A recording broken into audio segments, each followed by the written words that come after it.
Hello and welcome to the Tarkis Zone.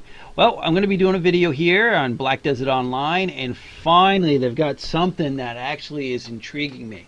They have created this co-op experience within the game. So it's not focused on PvP elements, but it's focused a lot like you would see raids in World of Warcraft, where you've got to work together to achieve victory towards the end of this co-op experience. Now we're going to briefly look at this because I think that if you get into this, you're going to enjoy it, and I know I'm going to enjoy it because I did read a little bit of this before I started the recording on this video.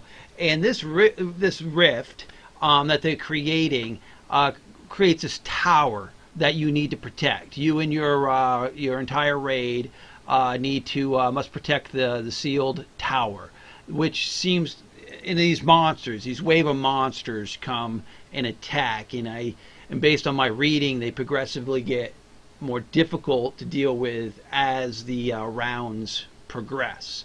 And I'm just going to scroll down here, and how you get to the new content. You do need to be 56 level. That's kind of key with wanting to do this. So you want to be able to get your one of your characters up to 56 level. You hit the escape key and you get to this interface that we're all familiar with, right? And there's just this new icon here that will allow you to get into the rift. And as we scroll down here, it starts talking about the game will start automatically when there's at least 8 adventurers participating.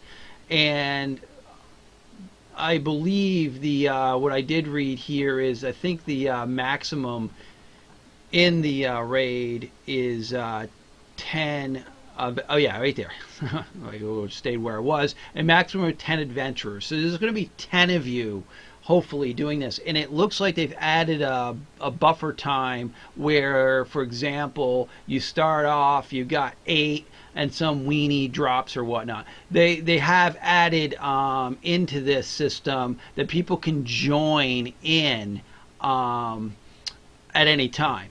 So, okay, from the start to the end of the 4th wave, new participants may join the current party. So that means you've got a good little bit of time to get your entire party filled. Now, if you've got less than 8 people, the person that's in lead could still initiate the start of it, but generally it will start when you got 8 people.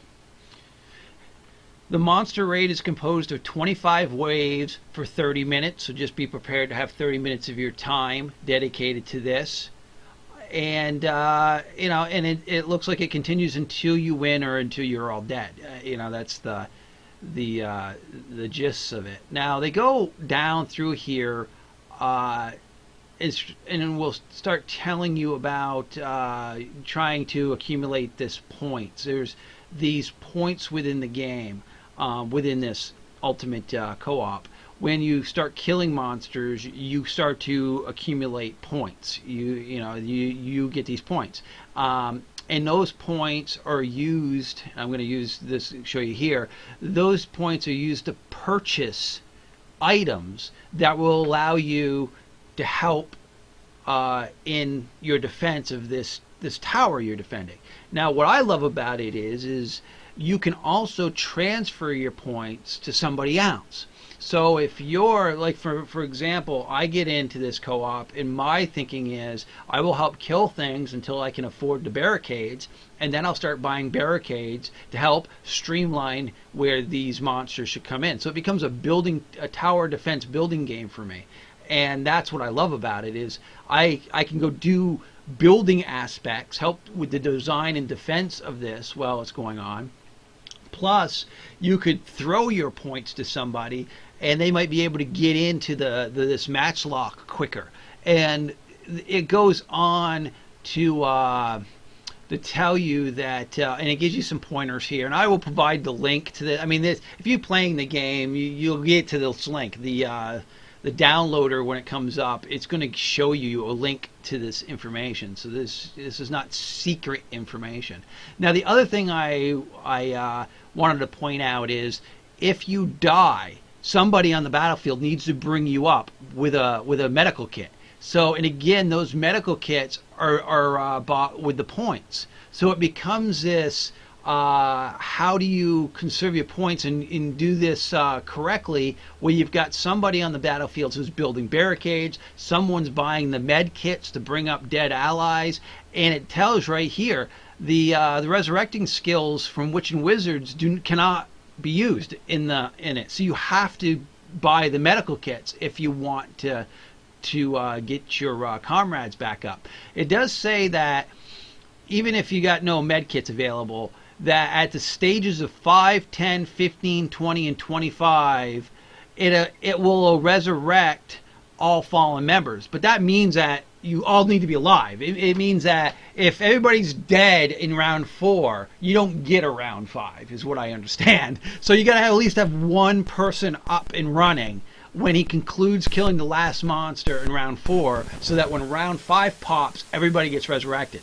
So there's going to be some timing things going on with that. And I think that's going to be very important at the later stages of the rounds. Okay, and it does talk about that the monsters will attack from the air, which is pretty cool. And so, again, the points that you accumulate during this co-op match is used to not only buy the matchlock, the rifle that you need, but you also have to buy the ammo.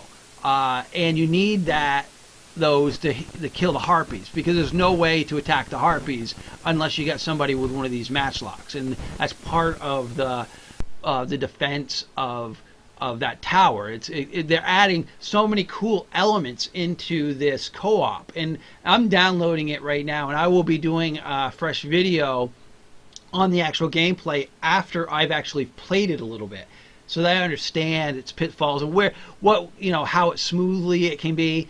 I want to get there first before I do an actual video on that. But I wanted to do this video so that I can entice those people who left this game thinking that, it's just PvP, it's not my cup of tea, I like PvE, there's no raids, there's no dungeons, I'm off to another game. Well, guess what? They've added this, and I think this will entice those people to come back, because this is pretty neat stuff. So as you can see in this picture here, so, they've put the barricades up. So they've gotten enough points to do the barricades, and it looks like you can even buy the towers, the flame towers and whatnot. Flame towers, here we go. So you can actually really do a tower defense kind of layout in this 30-minute. And I imagine it's going to be a little bit of madness once it's first rolling out, like people kind of just playing around, trying to do their own thing, trying to figure out how it works. But I imagine when a week from now it all becomes smooth, everybody will get together and like, okay, we all know this is how we should be doing it. I am going to put this link for you so that you can get here if that's what you want to do. And it looks like you have to hit the boss monsters at least once. So you want to make sure, in order to attain, let's see, taking down boss monsters in certain stages will loot you valuable items that range from brags, loves, and okay, so this is normal stuff. So if you're fighting a boss in the normal world, if you hit it once, you got a chance of getting the drops. They're just trying to tell you that in this co-op, that in these stages, when these monster bosses spawn, you got to get up there and hit them once so that you're eligible for the drops, the loot drops.